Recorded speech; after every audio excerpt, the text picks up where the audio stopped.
ప్రస్తుతం రైతాంగానికి సాగునీరు అందించేందుకు కాళేశ్వరం జోన్ పరిధిలో అన్ని ప్రాజెక్టులు ఉన్నాయని బీఆర్ఎస్ పార్టీ మాజీ మంత్రి జగదీశ్వర్ రెడ్డి అన్నారు. పెద్దపల్లి జిల్లా గోదావరి కనిలో ఏర్పాటు చేసిన మీడియా సమావేశంలో మాట్లాడుతూ సీఎం రేవంత్ రెడ్డి మూర్ఖపు పాలనలో ప్రజలు విసిగిపోతున్నారన్నారు. తెలంగాణ ప్రాంతాన్ని కేసీఆర్ సుభిక్షంగా ఉంచితే ఇప్పుడున్న సీఎం రేవంత్ రెడ్డి అప్పుల పాలు చేస్తున్నాడని ఎద్దేవా చేశారని విమర్శించారు.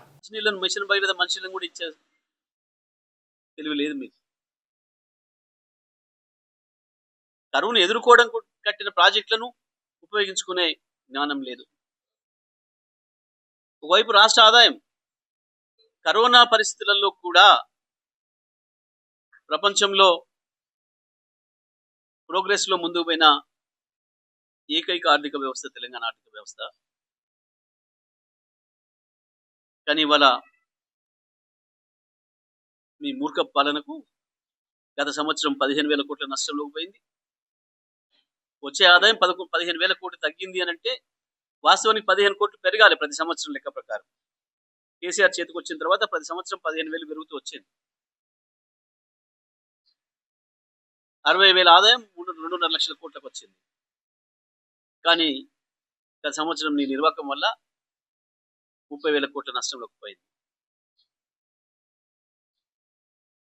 కేసీఆర్ ముఖం చూసి కేసీఆర్ పరిపాలన కొనసాగుతుంది అనుకొని ఒక్క సంవత్సరంలోనే నీకు 1,50,000 కోట్ల అప్పు ఇచ్చారు.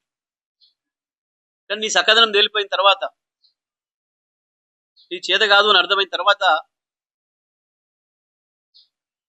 రాష్ట్ర ఆదాయం తగ్గుతుంది, మేము ఇచ్చిన అప్పు మళ్ళీ వెనక్కి రాదు అని భయం మొదలైంది. కాబట్టి వాళ్ళు వెనకపోతున్నారు అప్పించేవాళ్ళు.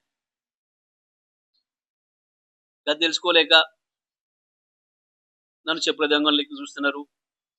అర్థమైనవు నువ్వు, ఏడాదిలోనే నువ్వు ఏ దొంగవో అర్థమైనవు ప్రజలకి. అర్థం కానప్పుడు కేసీఆర్ వారసుడు అనుకుని ఇచ్చిండ్రు. ఎందుకంటే ఏ ముఖ్యమంత్రి అయినా ముఖ్యమంత్రి తర్వాత వచ్చినోడు వాళ్ళ పద్ధతిలో పనిచేస్తారని అనుకుంటారు. కానీ నీ సంగతి అర్థమైంది, నీ సంగతి అర్థమైంది, నీ సకదనం అర్థమైంది. దాంతోనే వెనక్కిపోతున్నారు. ఇవి తెలుసుకోకుండా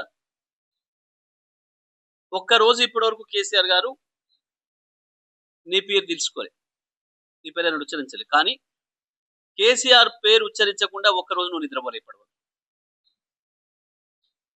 అది కేసీఆర్, ఇది నువ్వు. కేసీఆర్ నువ్వు లేనే లేకుండా చేసినా, కేసీఆర్ ను మాయం చేసినా, మాయమైన కేసీఆర్ గురించి ఎందుకు మాట్లాడుతున్నట్టు నువ్వు? ప్రతిరోజు ఆరోగ్యం బాగలేదని చెప్పుకుంటే కూడా ఆయన గురించి ఏడుస్తున్నావంటే నువ్వు నీ మానసిక స్థితి ఏందో, నువ్వేందో, నీ స్థాయి ఏందో అర్థమవుతా ఉంది. ఇప్పటికైనా మేము డిమాండ్ చేస్తూ ఉన్నాం. నీళ్ళు కనబడుతున్నాయి కింద గోదావరిలో. ప్రాణహిత కలిసిన తర్వాతనే నీళ్లున్నాయని, నీళ్లు ఉంటాయని దాని అనేక సంవత్సరాల చరిత్ర చెప్పింది. కాబట్టే కేసీఆర్ కాళేశ్వరం దగ్గరనే నీళ్లు తీసుకోవడం ప్రారంభం చేసిండు. అది నిజమనే సంగతి ఇవాళ నిరూపితమవుతా ఉంది. పై గోదావరిలో నీళ్లు లేవు. ఎస్ఆర్ఎస్పీకి ఇప్పుడు ఇంకా నీళ్ళు వచ్చే పరిస్థితి కనబడతలేదు. మానేరులో నీళ్ళు వచ్చే పరిస్థితి కనబడతలేదు. కాబట్టి ఇవాళ కాళేశ్వరమే దిక్కు. కట్టిన కాళేశ్వరం సిద్ధంగా ఉంది నీళ్ళు అందించడానికి. మీకు ఇప్పుడు దాదాపు 7 లక్షల పైగా క్యూసెక్ల నీళ్లు కన్నెపల్లి పంప్ హౌస్ వద్ద అందుబాటులో ఉన్నాయి. వెంటనే కన్నెపల్లి పంప్ హౌస్ దగ్గర లిఫ్ట్లు ప్రారంభం చేయాలి. కాళేశ్వరం సిస్టమ్ మొత్తం వాడాలి.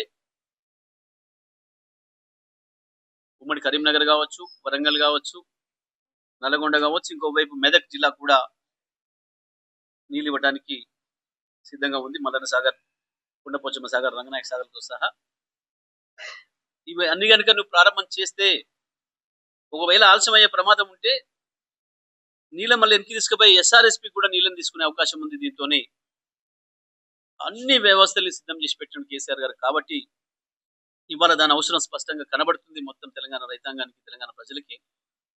వెంటనే కాళేశ్వరం ప్రారంభించి రైతాంగానికి నీళ్ళు అందించాలని చెప్పి మేము బీఆర్ఎస్ పార్టీగా డిమాండ్ చేస్తాం.